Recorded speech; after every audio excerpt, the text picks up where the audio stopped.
Commander Jake Morrison sat in his chair at the Seoul Defense Station, watching the endless stream of data flow across his screens. The coffee had gone cold an hour ago, but he barely noticed. Space was quiet today, just like it had been for the past 3 months. The routine deep space scans showed nothing but empty darkness beyond Neptune's orbit. Jake rubbed his tired eyes and checked the time. His shift would end in 2 hours, and he was already planning what he would have for dinner. The alarm changed. Everything, a sharp, piercing sound, filled the command center as red lights flashed across every display. Jake's heart jumped as he saw the energy reading spike beyond anything he had ever witnessed. The sensors were picking up massive signatures at the edge of the solar system, so large that the computers struggled to process the data. "What the hell is that?" Lieutenant Kelly Wright asked from her station, her voice tight with concern. Jake's fingers flew across his keyboard as he tried to make sense of the readings. The energy signatures were organized, deliberate, and moving toward Earth at incredible speed. This was not a natural phenomenon. This was something else entirely. "Get me Admiral Carter," Jake said, his voice steady despite the fear building in his chest. "Priority 1. The main screen flickered to life, showing Admiral Lisa Carter in her office at Earth Defense Command. She was a woman in her 50s with gray hair and sharp eyes that missed nothing. She had been expecting this call for years, though she hoped it would never come. "Report," she said simply. "Ma'am, we have multiple contacts entering the solar system. The energy readings are off the charts. Whatever these things are, they're big, and there are a lot of them." Carter nodded, her face showing no surprise. "How many?" Jake checked his readings again, hoping he had made a mistake. "Over 10,000 individual signatures, ma'am. They're arranged in formation and heading directly toward Earth." The Admiral was quiet for a moment, then spoke in a voice that carried the weight of command. "Activate Defense Protocol 7. Send the readings to all stations. I want every facility on full alert in the next 10 minutes. The connection ended, leaving Jake staring at his screens as the alien fleet drew closer. He had trained for this moment his entire career, but nothing had prepared him for the sheer scale of what he was seeing. The enemy ships stretched across space like a metal plague, each one larger than anything humanity had ever built. At Earth Defense Command, Admiral Carter moved with practiced efficiency. She had been preparing for this day for 20 years. Ever since humanity first detected signs of advanced civilizations in nearby star systems. The knowledge that Earth was not alone in the universe had been kept secret from the general population, but military leaders had been quietly preparing for the inevitable encounter. "Get me the President," Carter ordered as she entered the main command center. Screens showed the approaching fleet from every angle, and the sight was both terrifying and magnificent.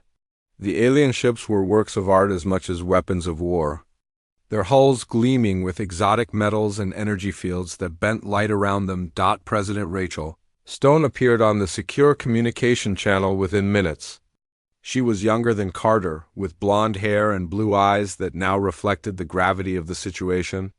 Stone had been briefed on the possibility of alien contact when she took office, but seeing the reality was different from reading classified reports. "How long do we have?" Stone asked. "At their current speed, approximately 6 hours until they reach Earth orbit," Carter replied. As if summoned by their conversation, the alien fleet began broadcasting on all frequencies. The signal was strong enough to override every communication system on Earth, and the voice that spoke was cold and mechanical, translated by their advanced systems into perfect English. "Primitive inhabitants of the Third World from your star, I am High Warlord Zekthal of the Kethmoran Empire. Your species has been judged suitable for conquest. You will surrender all military assets and submit to Imperial authority within 6 of your planetary rotations. Failure to comply will result in the complete annihilation of your world and all who inhabit it." The message repeated in dozens of languages, each translation perfect and chilling. Around the world, people looked up at the sky with fear and wonder, as they realized humanity was no longer alone in the universe. At the Prometheus Research Division, Dr. Nathan Brooks watched the alien fleet with quiet intensity. He was a man in his 40s with dark hair and calm eyes that revealed nothing of the thoughts behind them. His assistant, Dr. Amy Walsh, stood beside him as they observed the approaching ships through the facility's advanced sensors. "They're magnificent," Amy said, her voice filled with scientific curiosity despite the danger. "The engineering required to build ships of that size must be incredible." Nathan nodded, but his attention was focused on something else entirely. "Run final diagnostics on all systems," he said quietly. "I want everything operational within the hour." Amy looked surprised. "Sir, surely we're not going to just do it," Nathan interrupted, his voice carrying an authority that brooked no argument. "And contact all primary stations. Tell them to prepare for activation on my command." As the alien fleet continued its approach, humanity's leaders gathered in secure bunkers and command centers around the world. The general population watched news broadcasts with growing panic as reporters struggled to explain what was happening. Military bases went on high alert, though everyone knew that conventional weapons would be useless against such an overwhelming force. Warlord Zekthal stood on the bridge of his flagship, a massive vessel that dwarfed entire human cities. He was a creature of scales and sharp angles, with 4 arms and eyes that glowed with predatory intelligence. Behind him, his officers monitored the primitive world they were about to conquer. "Such a young species," he mused to his second-in-command. "Their technology is barely sufficient for interplanetary travel. This will be over quickly." The Kethmoran Empire had been conquering worlds for over 1,000 years, spreading their dominion across the galaxy through superior technology and ruthless efficiency. Humanity would be just another entry in their long list of victories, another species to be absorbed into their vast empire. As the 6-hour deadline approached, the alien fleet began to spread out into attack formation. Their ships moved with mechanical precision, each one taking its assigned position for the coming assault. Energy weapons charged and shields activated as the Kethmoran prepared to add Earth to their collection of conquered worlds, but in hidden facilities across the solar system, humanity was preparing its own response. The aliens had made one critical error in their assessment of Earth's capabilities. They had looked at humanity's public technology and assumed it represented the full extent of human achievement. They had no idea what secrets lay hidden beneath the surface of the world they sought to conquer. The stage was set for a confrontation that would change the galaxy forever. Captain Danny Torres stood on the observation deck of Mars Station Alpha, watching Earth's blue dot shine in the distance. The alien fleet was now visible to the naked eye, a dark shadow spreading across the stars like spilled ink. Danny had been stationed on Mars for 3 years, and in all that time, he had never seen anything that made him feel so small and so proud at the same time. The other species in the galaxy had always looked down on humanity. The few contacts that had been made over the years were brief and dismissive. The aliens saw humans as young, primitive, and barely worth their attention. They noticed that humans had only recently developed faster-than-light travel, that their weapons were simple compared to galactic standards, and that their colonies were small and scattered. What they failed to see was the fire that burned in every human heart. Danny remembered his grandfather telling him stories about the old wars on Earth, how humans had always been underestimated by their enemies. Each time, humanity had found a way to turn apparent weakness into strength. The aliens making their way toward Earth were about to learn the same lesson that so many others had learned throughout human history. At the Titan Research Facility, Dr. Elena Rodriguez gathered her team around, a holographic display showing the inner workings of what appeared to be a simple power generator. The facility was built into the ice of Saturn's largest moon, hidden from any casual observation. To outside sensors, it looked like a routine mining operation. The reality was far different. "Ladies and gentlemen," Elena said, her voice carrying the excitement of a scientist about to reveal a great discovery. "What you're looking at is the result of 40 years of human innovation. While other species focused on building bigger ships and more powerful weapons, we chose a different path." The hologram shifted, showing the true nature of the device. It was not a power generator at all, but something far more advanced. The Technology inside was based on principles that most galactic civilizations had never even imagined, let alone mastered. The Kethmoran Empire has ruled the galaxy for 1,000 years, Elena continued. They have conquered countless worlds with the same tactics, the same weapons, the same approach they have always used. They became comfortable in their dominance, never questioning whether there might be better ways to harness the forces of the universe. Dr. Amy Walsh, who had traveled from Earth to witness this moment, studied the hologram with growing amazement. The quantum resonance patterns are incredible. How did you achieve such precise control? Elena smiled. That's the beauty of human curiosity. We never accepted that something was impossible just because it had never been done before. While the Kethmoran were content to use plasma weapons and energy shields, we were asking questions about the fundamental nature of reality itself. The team watched as the display showed how human scientists had learned to manipulate space and time at the quantum level. The breakthrough had come from an unlikely source, a young physicist named Dr. Peter Lang, who had been studying the behavior of particles near black holes. His work had led to the discovery of how to create controlled tears in the fabric of space-time. Colonel Steve Harris coordinated the final preparations from his command center deep beneath the Rocky Mountains. The facility had been built 50 years ago, disguised as a simple military bunker. In reality, it was the nerve center of humanity's greatest achievement, a defense network that spanned the entire solar system. Status report from all stations, Steve ordered, his voice echoing through the underground chambers. Luna base operational, came the first response. All systems green. Mars Station Alpha ready for activation, Danny Torres reported from his position on the red planet. Titan facility standing by, Elena Rodriguez confirmed from her ice-covered laboratory, one by one. The reports came in from hidden installations throughout the solar system. Each facility appeared to be something ordinary, a research station, a mining operation, a communication relay. Together, they formed a network of unimaginable power. The technology at the heart of each installation was based on the same principles that Dr. Lang had discovered decades earlier. Humans had learned to create and control singularities, to bend space and time to their will, to manipulate the very forces that held the universe together.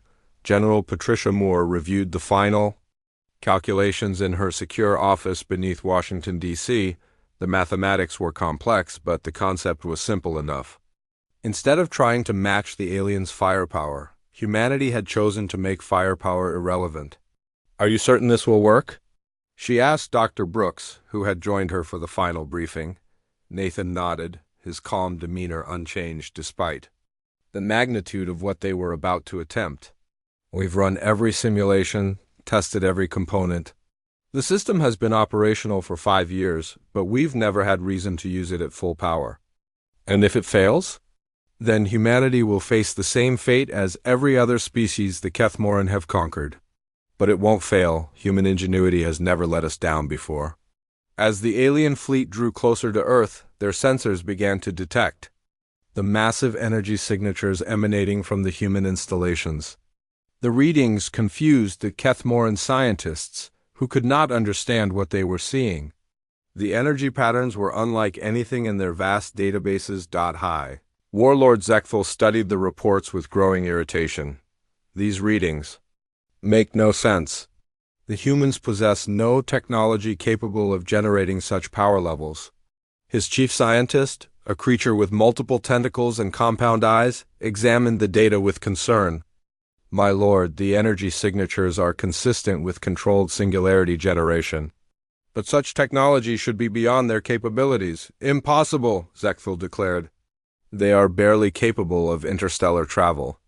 These readings must be some kind of sensor malfunction.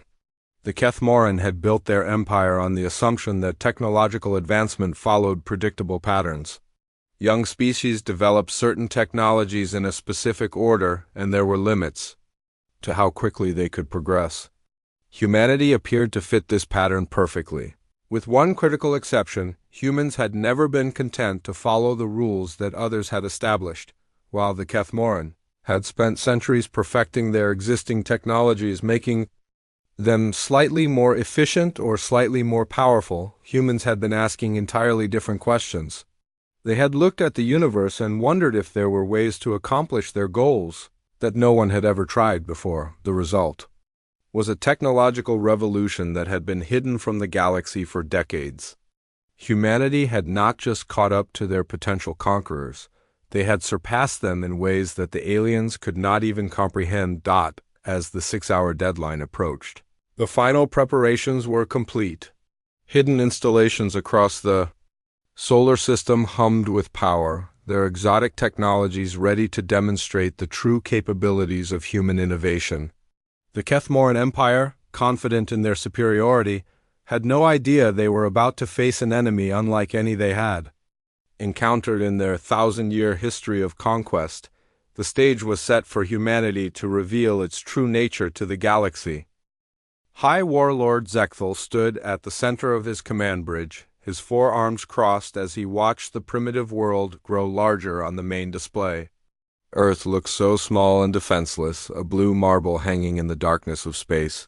His fleet had surrounded the planet in perfect formation, 10,000 ships ready to unleash destruction that had worked flawlessly for over a millennium. "Begin the final assault," he commanded, his voice carrying the authority of countless victories. "Show these humans the price of defying the Kethmoran Empire." The massive alien vessels began to charge their weapon systems. Plasma cannons that could melt continents hummed with deadly energy. Quantum torpedoes that could crack moons loaded into their launch tubes. Energy beams that had reduced entire civilizations to ash prepared to fire. The Kethmoran had perfected the art of planetary conquest, and they were about to demonstrate their mastery once again. In the hidden command center beneath Earth's surface, Dr. Nathan Brooks watched the alien fleet through sensors that the enemy could not detect. His fingers hovered over the activation controls for the Prometheus system, humanity's greatest achievement. Beside him, Lieutenant Commander Kelly Wright monitored the approaching energy signatures with steady concentration. "They're powering up their weapons," Kelly reported, her voice calm despite the magnitude of the moment. "All ships are targeting major population centers." Nathan nodded, his expression unchanged. He had been preparing for this moment his entire career, running simulations and calculations until every detail was perfect. The technology at his fingertips represented decades of human innovation, the combined effort of thousands of brilliant minds working in absolute secrecy. "Sir, should we activate the defensive systems?" Kelly asked. "Not yet," Nathan replied quietly. "Let them commit to their attack. I want to see everything they have." Around the world, people looked up at the sky with a mixture of fear and wonder. The alien ships were visible now, dark shapes blocking out the stars. News broadcasts showed the massive fleet from every angle, and reporters struggled to find words to describe what humanity was facing. President Rachel Stone stood in the secure bunker beneath the White House, watching the same displays that millions of others were seeing. Her military advisors surrounded her, but she knew that conventional weapons would be useless against such overwhelming force. The fate of humanity now rested in the hands of scientists and engineers who had spent their lives preparing for this day. "Ma'am, the alien ships are about to fire?" General Patricia Moore reported. Stone nodded, her jaw set with determination. "Then it's time to show them what humanity is capable of." The first energy beams lanced down from the alien fleet, brilliant streams of destruction that should have turned entire cities to glass. The weapons struck Earth's atmosphere with the force of falling stars, their power enough to boil oceans and shatter continents. The Kethmoran watched with satisfaction as their attack commenced, expecting to see the familiar sight of a world dying beneath their assault. Instead, something impossible happened. The energy beams simply vanished. One moment they were there, cutting through space with deadly precision. The next moment they were gone as if they had never existed at all. The alien weapons fired again and again, but every blast disappeared the instant it touched Earth's defensive field. "What is this?" Zekthal roared, his voice echoing through the bridge. "Where are our weapons going?" His officers scrambled to understand what they were seeing. Their sensors showed the weapons firing correctly, the energy beams traveling at the speed of light toward their targets. But somewhere between the ships and the planet, the beams were simply ceasing to exist. Dr. Nathan Brooks smiled as he watched the alien confusion unfold. "Activate full defensive protocols," he ordered. "Show them what happens when you attack humanity." The Prometheus system came online with a subtle hum that belied its incredible power.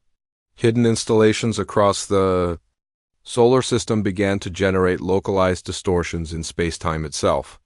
The technology was based on controlled singularity generation, creating tiny tears in reality that could redirect energy into pocket dimensions. Every weapon the aliens fired was caught by these spatial anomalies and transported to empty regions of space where they could cause no harm.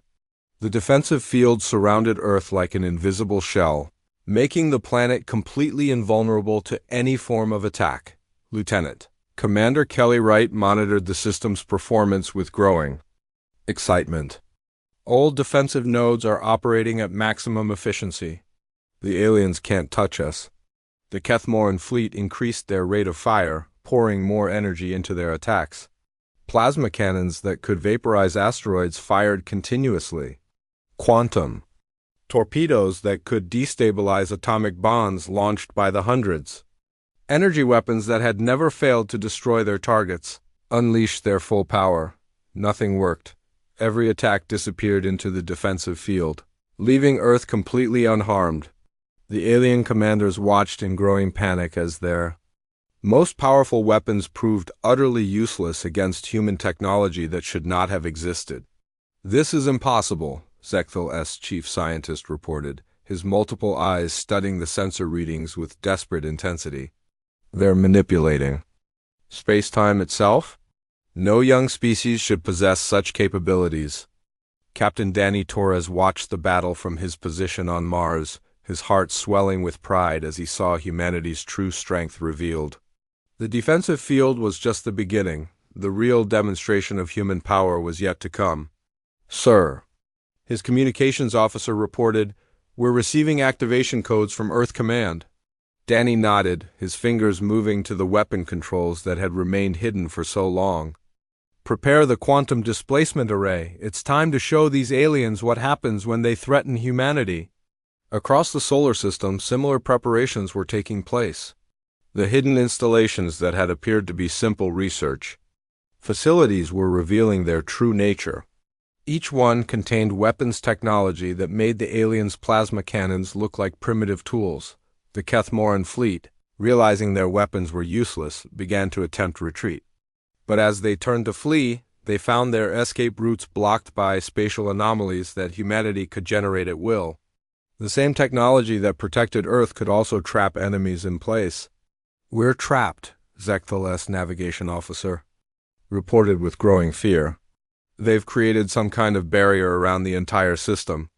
High Warlord Zechthil, who had conquered 1,000 worlds, felt something he had never experienced before: helplessness. His mighty fleet, which had struck terror into the hearts of countless species, was now trapped by an enemy they had dismissed as primitive. "Open a communication channel," he ordered, his voice heavy with defeat. "Perhaps we can negotiate." But humanity's response was already in motion. The aliens who had shown no mercy to their previous victims were about to discover that their intended prey operated by different rules entirely. The demonstration of defensive capabilities had been impressive, but it was nothing compared to what was about to happen. The real power of human innovation was about to be unleashed upon the galaxy. The Kethmoran fleet hung motionless in space, trapped by forces they could not understand or escape. High Warlord Zechthil stared at the tactical display with growing desperation as his officers reported the same message over and over. Their weapons were useless, their shields were failing, and their escape routes were blocked by invisible barriers. Admiral Lisa Carter stood in the Earth Defense Command Center, her eyes fixed on the alien fleet that had come to destroy her world. The defensive demonstration had been successful, but now came the moment that would determine humanity's future in the galaxy. She turned to her communications officer and spoke with quiet authority. "Send the final authorization codes to all stations." Begin Operation Cleansing Fire. The message flashed across secure channels to every hidden installation in the solar system. At the Titan Research Facility, Dr. Elena Rodriguez received the order with a mixture of excitement and solemnity. The weapon her team had spent years perfecting was about to be tested against a real enemy for the first time. Activate the quantum displacement array, she ordered her technicians. Target the alien flagship. Major Chris Parker, the weapons specialist who had overseen the construction of the most advanced targeting system ever created, began the final sequence. The technology was based on principles that the aliens had never imagined, much less mastered. While the Kethmoran had spent centuries perfecting their plasma weapons and energy shields, humans had been exploring the fundamental nature of reality itself. The quantum displacement array did not fire energy beams or launch missiles. Instead, it manipulated matter at the subatomic level, reaching across vast distances to alter the very structure of its targets. The process was precise, controlled, and absolutely unstoppable. On the bridge of his flagship, High Warlord Zekthal felt the first signs that something was wrong. The metal floor beneath his feet began to vibrate with a frequency that seemed to come from within the atoms themselves. His officers looked around in confusion as their instruments started reporting impossible readings. "What is happening?" Zekthal demanded, his forearms gesturing wildly at the displays that showed his ship's structural integrity beginning to fail. His chief engineer, a creature with multiple tentacles and a brain that could process millions of calculations per second, studied the readings with growing terror. "My lord, something is affecting our molecular bonds. The atoms that make up our hull are being destabilized." The process was elegant in its simplicity. The human weapon did not destroy the alien ships with explosions or energy beams. Instead, it simply convinced the atoms that made up the vessels that they no longer needed to stay together. The molecular bonds that held the mighty warships together began to dissolve. Starting from the inside and working outward. Captain Danny Torres watched from his position on Mars as the alien flagship began to shimmer like a mirage. The massive vessel that had struck fear into the hearts of countless species was coming apart at the atomic level, its very existence being erased by human technology that operated beyond the aliens' understanding. "Target the next ship," Danny ordered his weapons officer. "Let's show them what happens when you threaten humanity." The second alien vessel began to experience the same fate as the first. The Kethmoran crew watched in horror as their weapons, their shields, and their hull plating simply ceased to exist. The process was not violent or dramatic. It was quiet, efficient, and absolutely final. Dr. Nathan Brooks monitored the operation from his command center, his calm demeanor unchanged. Despite the magnitude of what was happening, the calculations had been perfect, the targeting precise, and the results exactly as predicted. The alien fleet that had seemed so overwhelming just minutes before was being systematically erased from existence. "Sir, the aliens are attempting to broadcast a surrender signal," Lieutenant Commander Kelly Wright reported. Nathan considered this for a moment, then shook his head. Too late. They had their chance to leave peacefully. They chose to attack civilians instead. The Kethmoran Empire had built their reputation on the complete destruction of any species that opposed them. They had shown no mercy to the countless worlds they had conquered, no compassion for the billions of lives they had ended. Now they were about to learn that humanity remembered the fates of those who had come before. High Warlord Zekthal, the terror of the galaxy, the conqueror of 1,000 worlds, found himself facing his own mortality for the first time in centuries. His flagship was dissolving around him, the very atoms that made up his command bridge breaking apart and drifting away into space. "Send a message to all ships," he ordered with his final breath. "Tell them we were wrong about the humans. Tell them to stay away from this system." But the message was never sent. The communication array had already ceased to exist, its components scattered at the molecular level by forces that the Kethmoran had never encountered. The mighty empire that had ruled the galaxy for a millennium was about to learn that their age of dominance was over. One by one, the alien ships began to fade from existence. The process was methodical, precise, and unstoppable. The humans had not simply built better weapons. They had developed an entirely new understanding of how the universe worked at its most fundamental level. Dr. Elena Rodriguez watched the readings from her laboratory on Titan as ship after ship simply vanished from the sensors. The quantum displacement technology was working perfectly, erasing the alien fleet from reality with the same efficiency that humanity brought to all their endeavors. "How long until the process is complete?" she asked her team. "At current rates, approximately 30 seconds, came the reply. "All 10,000 ships will be gone." The aliens who had come to conquer Earth, who had expected to add humanity to their long list of victories, were experiencing the true meaning of human determination. The species they had dismissed as primitive had developed technology that made their own weapons look like simple tools. General Patricia Moore received the final reports from all stations as the last of the alien ships faded away. The Kethmoran fleet, which had arrived with such confidence and arrogance, no longer existed. Not destroyed in battle, not defeated in combat, but simply erased from the universe by human ingenuity. "All targets eliminated," she reported to President Stone. "The alien fleet has been completely neutralized." The space around Earth was empty once again, as if the massive alien armada had never existed at all. The only evidence of their presence was the lingering energy signatures that would fade within hours. The Kethmoran Empire, the terror of the galaxy, had been eliminated in less than a minute by the species they had come to conquer. The demonstration was complete, and its message was clear: humanity was no longer the primitive species that others could attack with impunity. War Commander Threx Valden sat in the small human prison cell and stared at the metal walls around him. His proud empire was gone, and he knew it was his fault for attacking Earth. The humans had been so kind to him after his surrender that it made him feel worse about what he had done to other worlds. Admiral Jake Collins came to visit him every day and brought him food that his species could eat safely. The human leader never mocked him or showed anger, even though Valden had tried to destroy his home planet just days before. Dr. Lisa Murphy entered the cell with a small device in her hands. She sat down across from the defeated alien commander and activated the translator so they could speak clearly. Valden looked at her with tired eyes and wondered why the humans were treating him with such respect when his own empire would have tortured any captured enemy leader.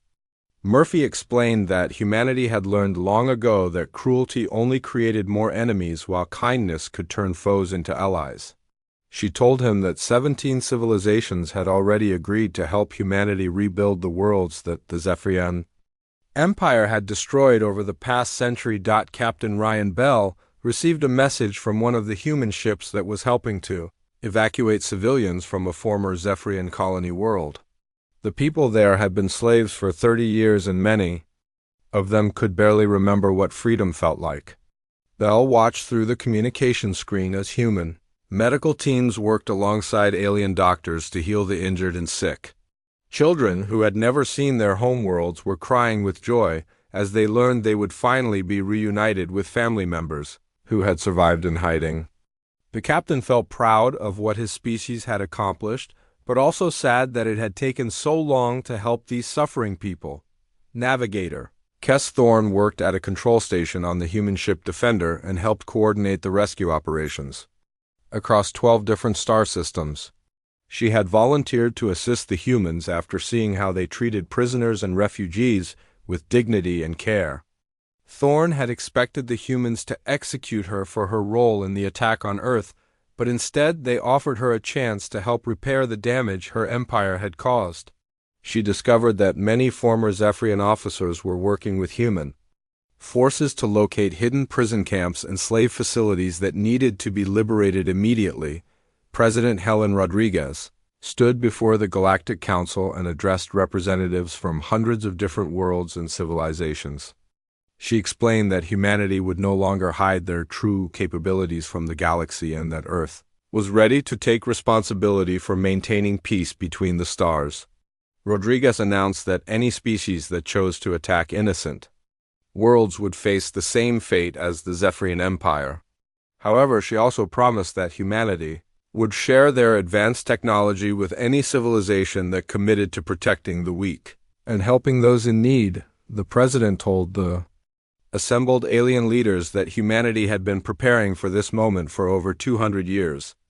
Earth scientists had studied every major conflict in galactic history and developed weapons specifically designed to counter the tactics used by aggressive empires.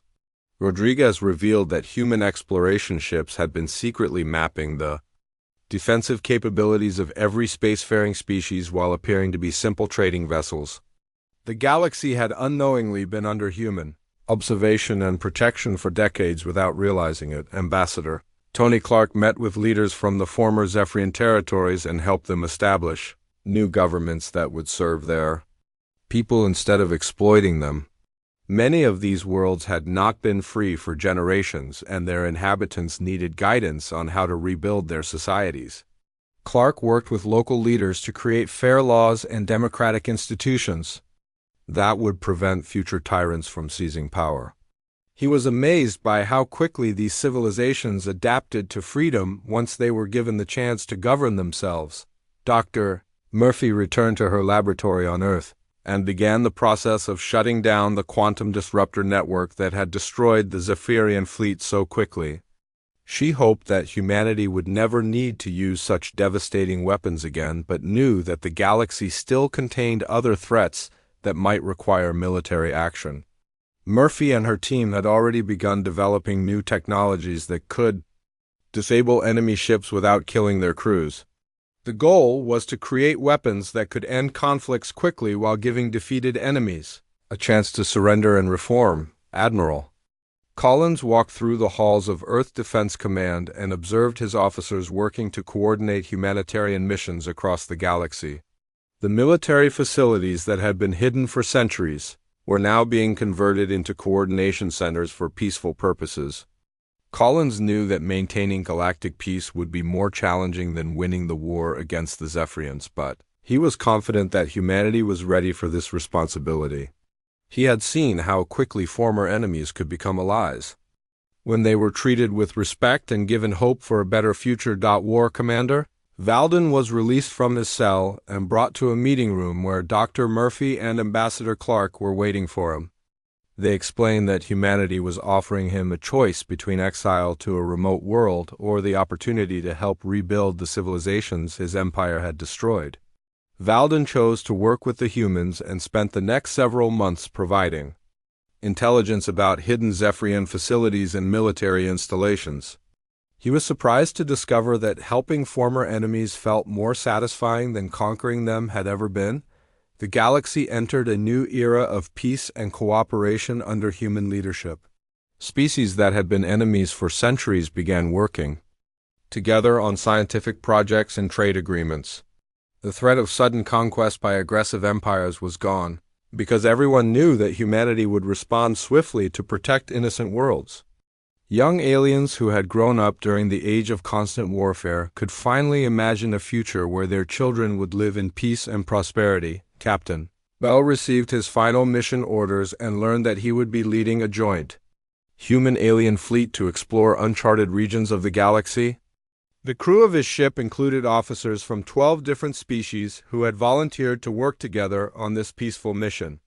The Bell realized that the dream of galactic unity that had seemed impossible just months before was now becoming reality. The universe was vast and full of wonders waiting to be discovered by explorers who came in peace rather than conquerors seeking to destroy and enslave.